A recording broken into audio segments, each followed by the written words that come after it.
안녕하세요.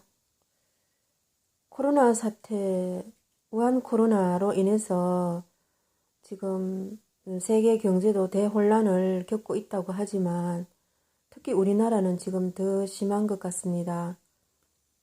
미국이나 일본 증시도 이렇게 폭락을 하지 않는데 어제는 또 폭등을 했다 하지만 일본이나 미국은 이렇게 불안하진 않거든요. 어, 미국 대통령 트럼프가 우리나라에 뭐 600만 달러를 빌려준다고 이걸 우리 정부에서는 우리가 요청해가지고 뭐 한국은행 이주열 총재가 요청해서 한미 통화 스와프가 뭐 체결되었다 하는데 그거 뻥이랍니다. 거짓이랍니다. 그런데 이주열 총재도 참 웃기는 게 왜 자신이 그렇게 하지 않고 미국 쪽에서 그냥 동맹국들과의 이 경제적인 관계를 유지하기 위해서 그래야만 미국 기업도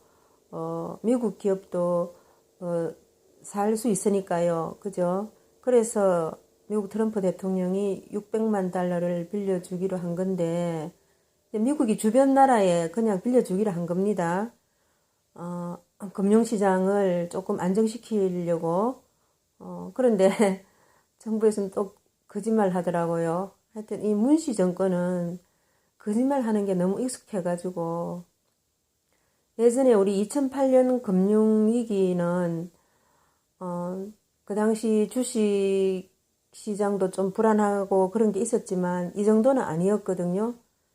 그 당시 그 리먼 사태 이후에 영국에서 그 리먼 은행의 그 파산입니까? 그것으로 시작해가지고 세계 금융 위기가 도래한 걸로 알고 있는데 그 당시 우리나라 이명박 대통령하고 강만수 그 재정경제부 장관은 미리 다 대처를 해서 한미 중일 이 네 나라와 통화사업을 체결했다고 합니다. 그래서 다른 나라에는 심하게 겪었던 그런 금융시장의 불안을 우리는 훨씬 덜 겪었고 우리는 그런 불안이 그렇게 다른 나라에서 심하게 금융시장이 요동친 것도 우리는 사실 뭐 제가 관심이 없었는지 모르지만 잘 못 느꼈거든요. 잘 못 느껴서 그 당시 정부가 그 당시 이명박 정부가 잘해가지고 그래 넘긴 걸 우리는 모르는 것 같아요. 그런데 지금 미국 트럼프 대통령이 600만 달러를 우리나라에 빌려주기로 한 거는 우리가 요청해서도 아니고 우리가 잘해서도 아니고요. 그냥 미국 쪽에서 주변 나라 몇 나라하고 같이 뭐 싱가폴도 받았다고 들었거든요. 같이 금융시장을 안정시키기 위해서 좀 심한 금융시장이 비중이 많은 나라들한테 또 미국 기업과도 거래를 많이 하는 나라에 주로 앉아 이 달러를 빌려주기로 한 겁니다.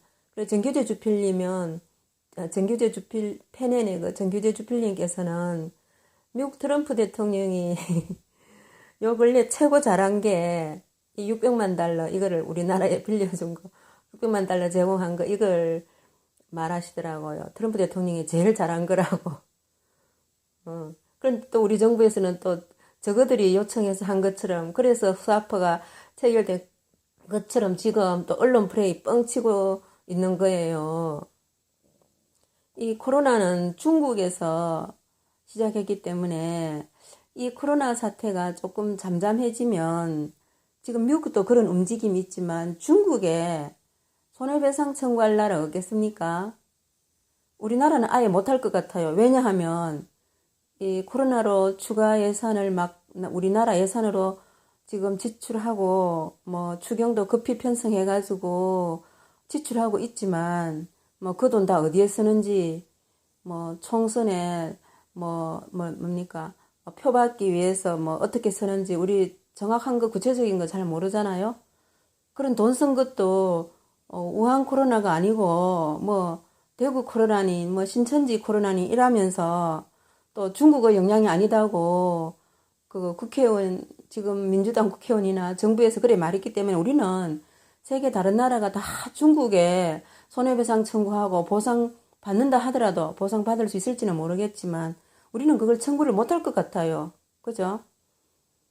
중국의 영향이 아니라고, 중국 때문이 아니라고, 정부에서도, 또 민주당 국회의원도 말을 했기 때문에, 그리고 또, 그 정부에 누구 박능후 그 복지부 장관입니까? 그 사람도 그런 말 했잖아요. 중국 때문이 아니라고. 돈 실큰, 우리나라 돈으로 지금, 추경 편성해서 코로나 때문에 돈을 지출하고도 그런 말도 한마디 우리는 못할 것 같아요. 미국 트럼프 대통령은 급히 1조 달러를 풀고 그 1조 달러를 코로나 때문에 풀면서 이거를 나중에 중국에 손해배상 청구하기 위한 근거로 남기려고 한다고 하는데 우리나라는 어떻게 대처할지 모르겠습니다. 이 정권이 중국에 워낙 무슨 약점을 잡혔는지 말도 못하니까요. 그리고 지금 독일에서도 일본에서도 각 지역마다 굉장히 차이가 많다고 하네요. 코로나 발생 지역이. 독일도 주로 중국 기업들이 많은 곳에서가 심하고 다른 도시는 그렇게 안 심하답니다. 독일도. 그 디셀도르프가 이런 곳에서 굉장히 많이 심하고 일본도 홋카이도 동계올림픽이 2번인가 열렸던 삿포로가 있는 그 홋카이도가 굉장히 심한 것 같아요. 이 코로나가. 그래가지고 그런데 그 홋카이도가 또 중국하고 굉장히 교류를 밀접하게 많이 한다고 합니다. 그러니까 어디 가나 중국인들이 많이 출입하는 곳, 세계 곳곳 지구상의 어느 나라에서도 지금 중국인들이 많이 출입하는 도시가 코로나가 많이 발생하고 있다고 합니다. 그리고 한 가지, 이제,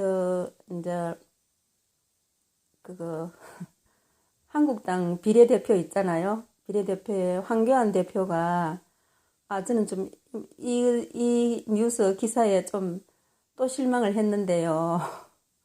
조수진이라는 그 기자보다 더 최악이 박형준, 말지 편집위원했던 사람. 왼쪽, 오른쪽 왔다리 갔다리 했던 통합위원장이었습니까? 동아대 교수인 그 박형준 씨를 황교안 대표가 비례대표로 해달라고 공병호 씨와 한성교에게 부탁을 했는가 봐요. 그런데 그거를 한성교 씨하고 공병호 씨가 끝까지 거절한 거예요.